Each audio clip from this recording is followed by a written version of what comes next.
Good morning, everyone.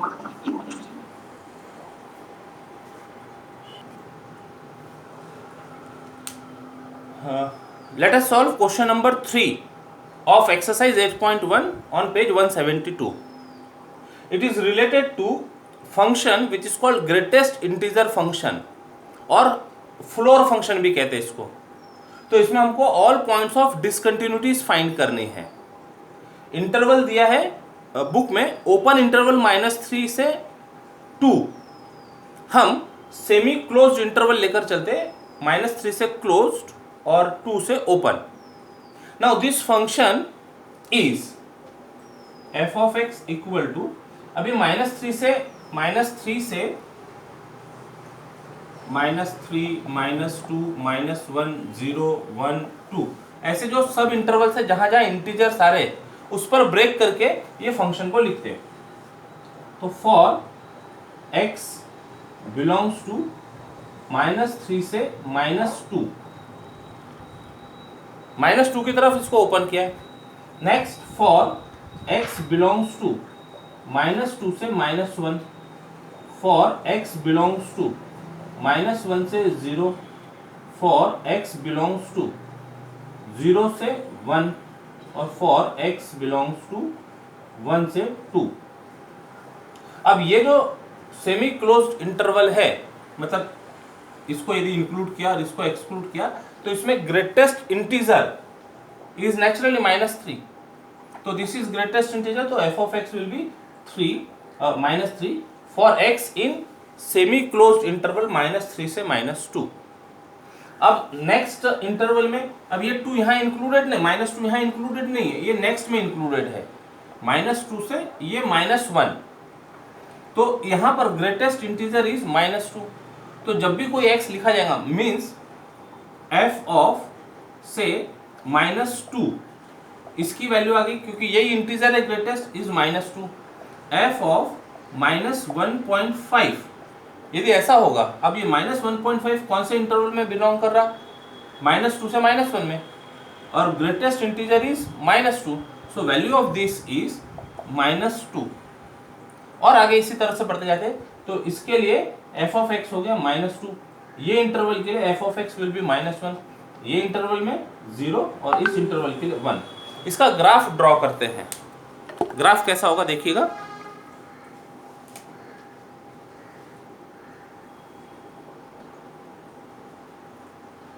x axis y axis, ये origin 1 2 3 1 2 3 1 2 3 1 2 3 1 2 3 -1 -2 -3 -1 -2 -3, ये 1 2 3. अब x यदि -3 से -2 के बीच में, -3 से -2 के बीच में, तो फंक्शन क्या दिख रहा है -3, और -3 इंक्लूडेड है, ये हमने -3 को इंक्लूड किया, तो इस रेंज में फंक्शन इज नीचे नीचे नीचे यहाँ -3 यदि इंक्लूडेड होता तो हम यहाँ पर बोल्ड कर देते थे, ये बोल्ड कर देते थे. ठीक है. अब नेक्स्ट इंटरवल में -2, जब x -2 से -1 में है, -2 से -1 में, तो f ऑफ x की वैल्यू है -2, तो f ऑफ x की वैल्यू आ जाएगी -2, मतलब जब इस इंटरवल में चलेगा तो ये f ऑफ x हो गया -2, यानी x जब -1 से -2 की रेंज में होगा तो फंक्शन की वैल्यू है -2. नेक्स्ट -1 से 0 के बीच में फंक्शन है -1, तो -1 से 0 के बीच में फंक्शन है -1, यानी ये इतना. 0 से 1 के लिए फंक्शन इज 0, 0 से 1 के लिए फंक्शन इज 0, 1 से 2 के लिए फंक्शन इज 1. तो ये जो ग्राफ का नेचर है ग्रेटेस्ट इंटीजर फंक्शन, इसको यदि देखा तो ये स्टेप समान दिखता है, तो इसलिए इसका नाम स्टेप फंक्शन भी होता है. 2 नाम तो वहां थे पहले, ग्रेटेस्ट इंटीजर फंक्शन या फ्लोर फंक्शन, दूसरा नाम है स्टेप फंक्शन. अब एक और बात देखिएगा, -3 तो हमने इंक्लूड किया ना उसमें, ये दोनों पॉइंट को। यहाँ -2 है, इंटरवल के अंदर -2 है, तो जब x की वैल्यू -2 होगी तो फंक्शन की वैल्यू -2 है, ये शो करने के लिए यहाँ इसको थोड़ा डार्क कर देते हैं। मतलब जब -2 लिया जाएगा तो फंक्शन की वैल्यू इज -2।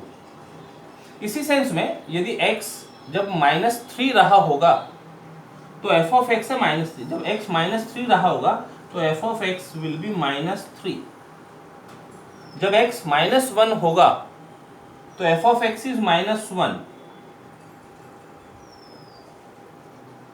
जब x 0 है f ऑफ x इज 0। जब x 1 होगा f ऑफ x इज 1।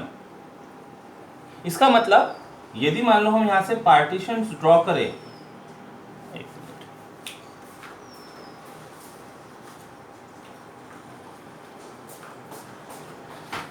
यहां से यदि पार्टीशंस ड्रॉ करें,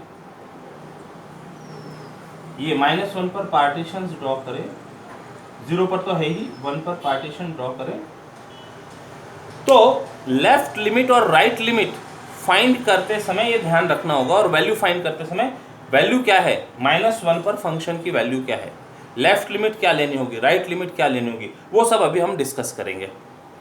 तो दिस इज स्टेप फंक्शन।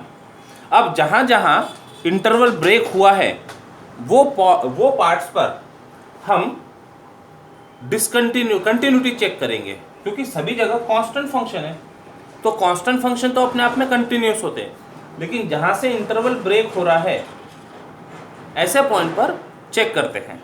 तो पहले मेंशन कर देते हैं,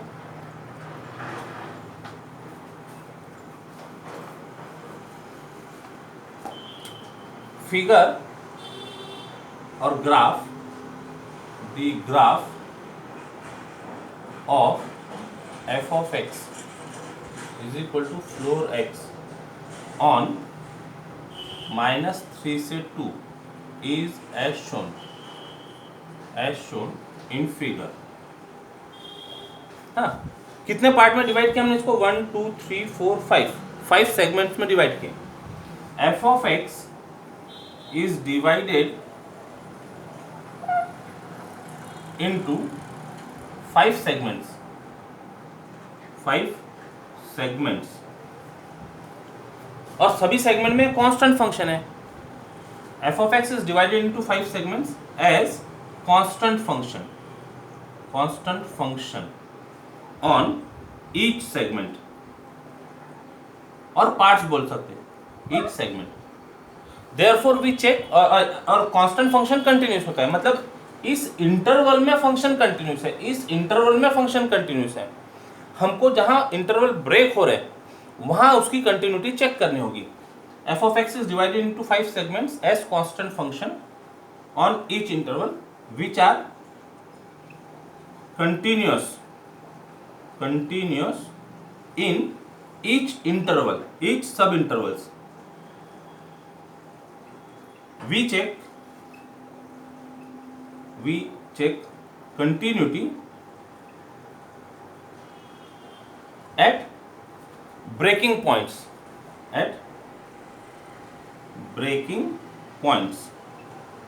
that is at x equal to, कौन कौन से ब्रेकिंग पॉइंट दिख रहे हैं, -2 -1 0 1, ये 4 पॉइंट पर उसकी कंटिन्यूटी चेक करते हैं। तो एक एक पॉइंट लेना होगा, एक पॉइंट पहले अच्छे से समझ लेते हैं और वही पैटर्न सभी के लिए फॉलो करना पड़ेगा। Number 1,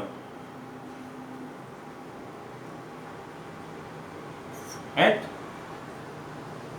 x equal to -2, x equal to -2, तो यहाँ पर 3 बातें करनी होगी। फंक्शन की वैल्यू, तो f of -2, what is f of -2, जब x की वैल्यू -2 है तो फंक्शन की वैल्यू क्या है, ये डार्क से बताया, फंक्शन की वैल्यू है -2, दिस इज -2, तो वैल्यू तो आ गई। अब लिमिट की बात करते हैं, लेफ्ट लिमिट राइट लिमिट।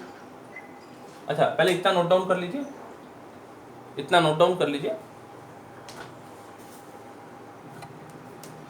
एक एक पॉइंट पर बात करते हैं। Number 1, at x equal to -2, x equal to first breaking point, तो तीन बातें करनी है। एफ ऑफ -2 पर जब x -2 होगा तो फंक्शन की वैल्यू इज -2, तो वैल्यू है -2। Limit f of x when x tends to -2 from left side. अब लेफ्ट साइड से जब x tends to -2 from left side आ रहा है, यानी देखो ध्यान से देखना भी, ये यहाँ से अप्रोच कर रहा है फंक्शन -2 की तरफ, तो -2 की तरफ जब लेफ्ट से अप्रोच कर रहा है तो फंक्शन की वैल्यू है -3, और जब राइट से अप्रोच करेगा तो फंक्शन की वैल्यू है -2। ठीक है, मतलब left limit will be -3 and right limit will be -2। अब ये बहुत सारी बातें तो हम फिगर देखकर बता सकते हैं, लेकिन लिखकर भी बताना होगा। तो when x tends to -2 from left side, function is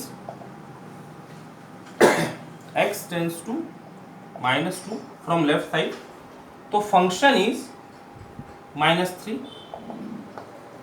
and limit of constant is constant. Right hand limit of f of x tends to -2 from right side. Right side से यदि फंक्शन को हम राइट साइड से x यदि approach कर रहा हूँ -2 पर, तो ये जितने बार्स दिख रहे हैं ना, ये सब फंक्शन रिप्रेजेंट कर रहे हैं, तो फंक्शन इज -2। तो this is limit of -2 when x tends to -2 from right side. तो limit of constant is constant, left hand limit is not equal to right hand limit. Here limit f of x tends to -2 from left is not equal to limit f of x tends to -2 from right, therefore function is discontinuous at -2। अच्छा, और figure से समझ में आता है कि किस type की डिसकंटिन्यूटी है।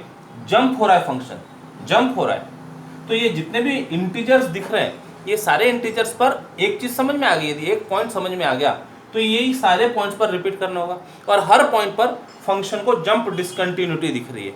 लेफ्ट लिमिट कुछ अलग है, राइट लिमिट कुछ अलग है, और कैसे जंप होते हुए दिख रहा है। तो therefore f of x is not continuous at x equal to -2. This is jump discontinuity.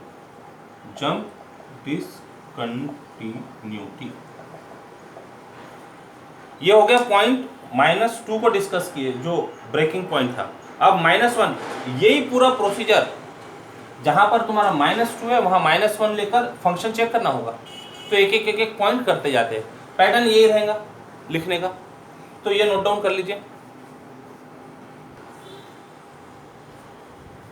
Second point, at x equal to -1 find value, तो when x is -1 function is -1 हो गया। अब लेफ्ट लिमिट फाइंड करो, figure देख के समझ में आता है। When x tends to -1 from left side, limit is -2। When x tends to -1 from right side, function is -1 and hence limit is -1। दोनों इक्वल नहीं है, therefore function is not continuous at -1। This is jump discontinuity. Third point, at x equal to 0, third point. तो here f of 0, जब x की value 0 है तो function की value भी 0 है, ये 0 है, हाँ, फंक्शन की वैल्यू भी 0 है, function is 0। Left limit f of x tends to 0 from left side, तो अब जब x tends to 0 from left side होगा तो देखो फंक्शन है -1, तो limit of -1 when x tends to 0 from left side, constant का limit is constant. Right hand limit देखो, limit f of x tends to 0 from right side, जब x 0 की तरफ राइट साइड से आ रहा होगा तो फंक्शन है 1, सॉरी फंक्शन है 0, ये बोल्ड फेस के हो 0, तो limit of 0 when x tends to 0 from right side. अब एक्चुअली ये डायरेक्शन की बात यहाँ खत्म हो जाती, ये डायरेक्शन की जरूरत नहीं। एक बार डायरेक्शन से हमने फंक्शन डिसाइड कर लिया कि क्या है, तो फिर यहाँ डायरेक्शन देने की जरूरत नहीं होती है। Limit of constant is constant. Here left hand limit of f of x tends to 0 from left side is limit f of x tends to 0 from right side, not equal, एक -1 है एक 0 है, left hand limit is not equal to right hand limit, therefore f of x is not continuous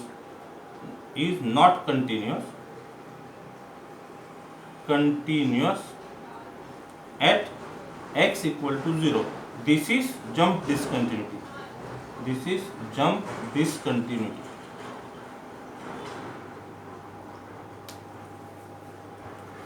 ये हो गया 0 के लिए, ऐसा ही काम 1 के लिए करेंगे। 4th पॉइंट 1, तो एट x इक्वल टू 1 देखो value of function is 1, left limit जब x टेंस टू 1 हो रहा है तो फंक्शन इज 0, तो limit is 0। When x tends to 1 from right side होगा तो फंक्शन इज 1, तो limit is 1।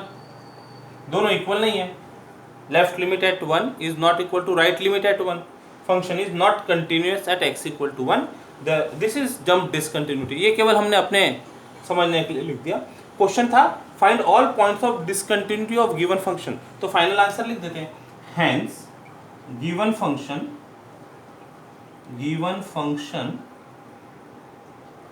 is not continuous at -2, -1, 0, 1। अब यदि मान लो यहाँ पर इंटरवल बढ़ जाता, ये इंटरवल को थोड़ा बढ़ा देते, तो जितने जितने वहाँ पर इंटीजर्स आते थे, ब्रेकिंग पॉइंट्स पर जितने इंटीजर आते थे, वो सारे इंटीजर्स पर फंक्शन डिसकंटिन्यूस है। और कौन सी टाइप की डिसकंटिन्यूटी, इसके नेचर से समझ में आ रहा है कि this is jump discontinuity. Also called this function is also called as step function. तो ये स्टैंडर्ड रिजल्ट बनता है कि जब भी स्टेप फंक्शन की बात करते हैं, फ्लोर फंक्शन की बात करते हैं, तो वो जिस डोमेन में दिया होगा, तो डोमेन के अंदर जितने इंटीजर पॉइंट्स होंगे वो सारे इंटीजर पॉइंट पर function is not continuous. Question number 6 उसको रीड कर रहे हैं, identify discontinuities for the following functions as either a jump or a removable discontinuity। उसका फर्स्ट एग्जांपल है f of x equal to x square minus 10x plus 21 upon x minus 7। तो और कुछ दिया नहीं है, क्वेश्चन है identify discontinuities of this function. अब देखो सबसे पहले तो इसका नेचर क्या है, तो रैशनल फंक्शन है px upon qx, so this is a rational function, this is a rational function. लेकिन ये जो डिनोमिनेटर है is not defined at x equal to which is not defined eight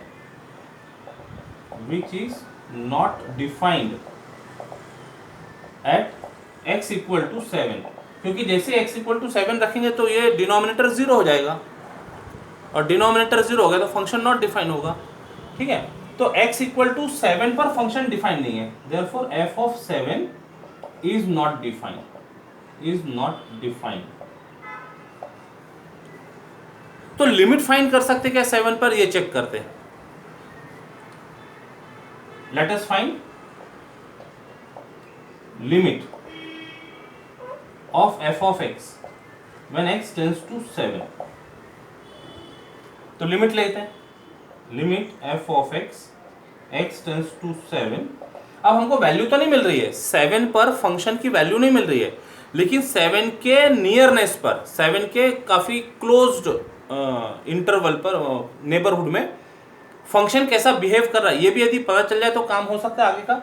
limit of f of x tends to 7। अब x tends to 7 की बात कर रहे हैं, मतलब x is not equal to 7, तो ये तो function x is not equal to 7 के लिए लिया जा सकता है, x square minus 10x plus 21 upon x minus 7। Direct limit की बात करके देखते हैं, डिनोमिनेटर तो टेंस टू 0 हो गया, what about numerator, 7x tends to 7 होगा तो ये 49 माइनस 70 प्लस 21, तो 49 प्लस 21 70 माइनस 70, ये 0/0 फॉर्म में है, यानी इनडिटर्मिनेट फॉर्म है।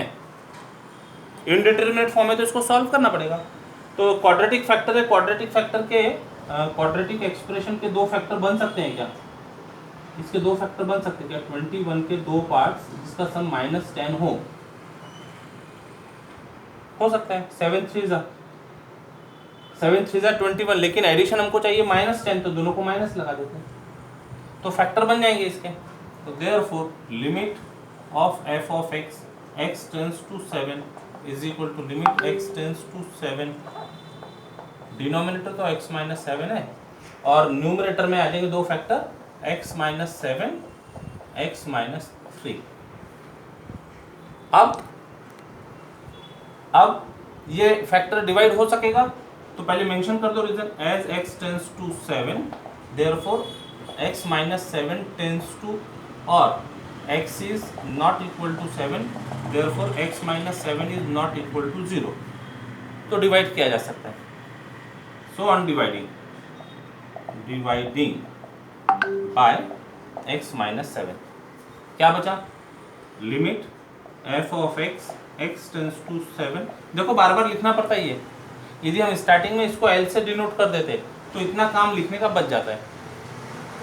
Is equal to limit x tends to 7 divide हो गया, बचा क्या? x - 3। अब direct limit x tends to 7 है तो ये 7 - 3 विच इज इक्वल टू 4। तो लिमिट मिल रही है but value is not defined. Thus function f of x has removable discontinuity।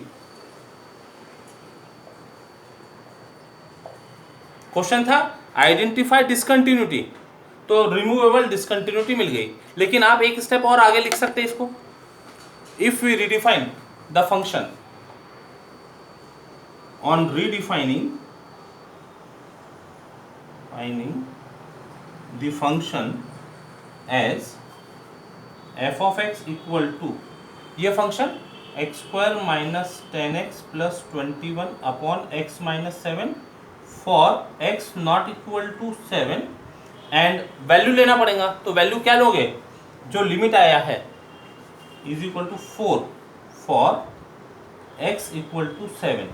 On redefining function as this removable discontinuity can be removed, or on redefining the function as this, it becomes continuous at x equal to 7।